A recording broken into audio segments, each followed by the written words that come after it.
I'm Cody Stone. I'm Zachary Doolen. We are talking about conflicts to effective listening today.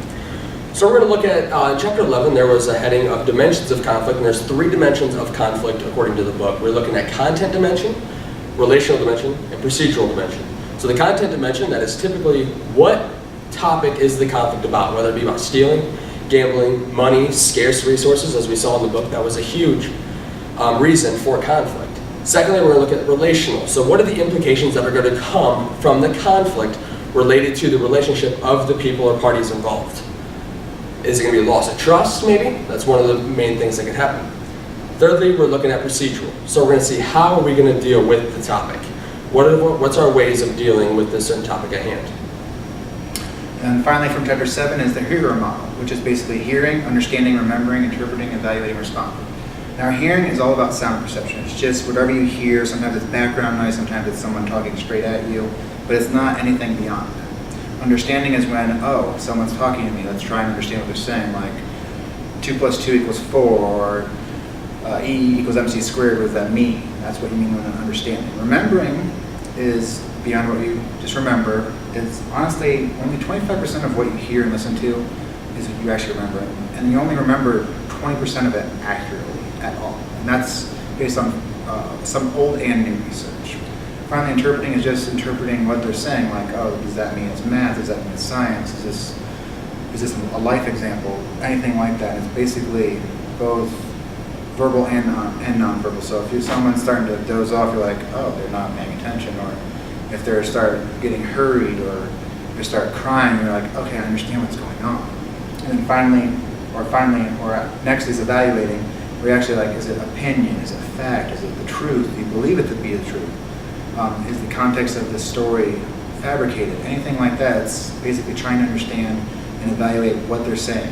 And then finally there's responding, in that you give feedback, whether it be verbal, like, okay, yeah, I understand that, or I don't understand that at all.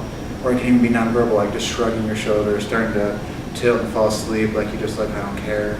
And then that's it. So now we're going to look at how each dimension affects the hearer model, and I'm going to start with content dimension. So once again, content is all about the topic of the conflict. So what we picked are 3 things for each dimension that we think from the hearer model affects each dimension. And we're going to start off with hearing affecting content dimension. So what we believe is you really need to be able to hear what the conflict is, and this goes hand in hand with understanding, like he was talking about.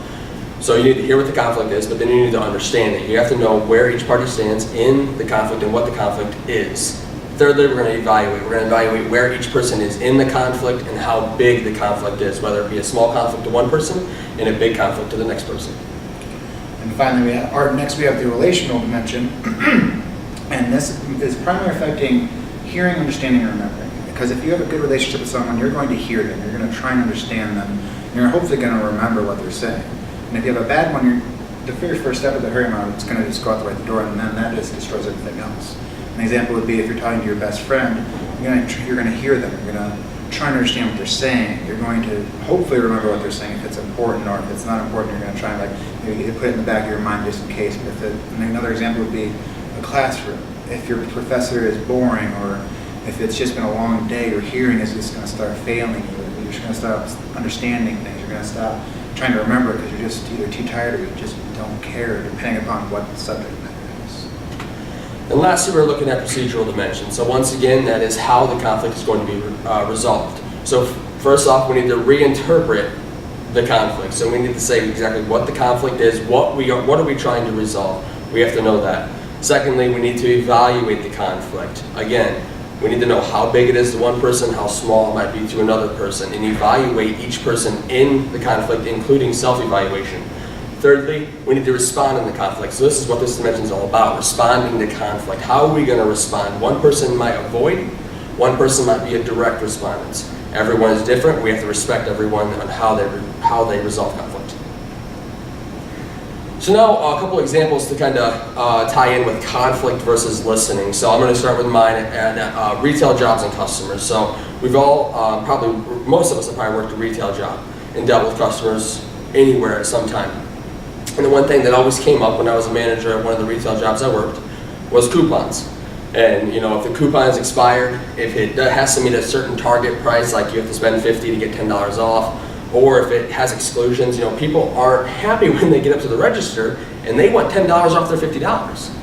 But that can happen if they don't meet all the criteria. So the thing is you have content, which is the coupon, and not giving the discount. It's the discount and the coupon, that's the conflict. Then you look at relational. So as a customer service person, I want them to come back and spend more money in my store. So I want to keep that relationship with them. And I know that giving them the procedural, giving them the discount will keep them a customer. But then we look at the two different procedurals. I might give them a discount, but they might go still and call or email my boss and say that I wasn't doing customer service at the greatest level. So that's where the differences come in, but we have to respect both sides. And then an example for me is I work at the IU Tutor Center, IUSB Tutor Center, and I see so many different students that either they'll have the content of they just want to get it done. They don't really care what's going on. It doesn't matter to them. The procedure is I just want you to come over here and give me answers. I don't want to learn. And then in some cases, even with the Harrier model, an example, like they'll just listen and they'll be like, just show me the answer. They don't care. I don't care about your feedback. I don't care about your evaluation. I don't care if I understand it. I just want it to be done. And then there's some who will sit there for hours and I'll be right there with them and like, this is how you do it. This is how you do it. And then I'll let them practice and be like, this is how you got it. And then they give great feedback. They're like, thank you so much. They'll give me handshakes. I've even gotten hugs before because they were so stressed out about it. And lastly, our little quiz that we have for you, you can go ahead and pause the video and copy and paste this this link into your web browser. And it's going to give you, it says you might have to create an account. You don't have to create an account. You can press skip and then you don't have to worry about anything. You can just take the test and figure out. I'll let Zach talk about first what result he got. So when I took the test, it took about maybe, 3 minutes, 4 minutes, maybe that. I got negotiator. Now a negotiator, what they do is they're very confident in conflict when it's a calm and rational conflict, which is rare, is normal. And they can usually help overcome differences between conflict. Like if someone starts fighting, you know, each other, like, whoa, wait, just calm down, relax, we'll talk this through. No need to throw punches, no need to do anything, just let's talk about it. Now the bad thing is when it gets high emotional, like when you start seeing tears, when you start seeing people get red in the face, that's when, like my type would be, let's step back, let's find someone who can do it and deal with this kind of high emotional conflict. Now that means for me, I have to work on understanding emotional and then even projecting emotional content. Just because I'm cool as a cucumber, I generally don't respond very well to emotion just because to me it's illogical, in my opinion. And then I'll talk about, so Zach's a negotiator, I'm in completely opposite from him. I am a reactor, so I bring passion and intensity to conflict, which can sometimes overwhelm people that are negotiators because I bring so much passion to the conflict. So that's one thing I have to work on is not bringing so much passion, but listening to others, making sure everyone is heard, make sure I know how everyone feels about the conflict. So these two things closely relate to the procedural dimension of the conflict. And we want to thank you for taking your time. That is it for Cody and Zach about Chapter 11 conflict relating it to Chapter 7, the Harrier model. We appreciate your time. Thank you.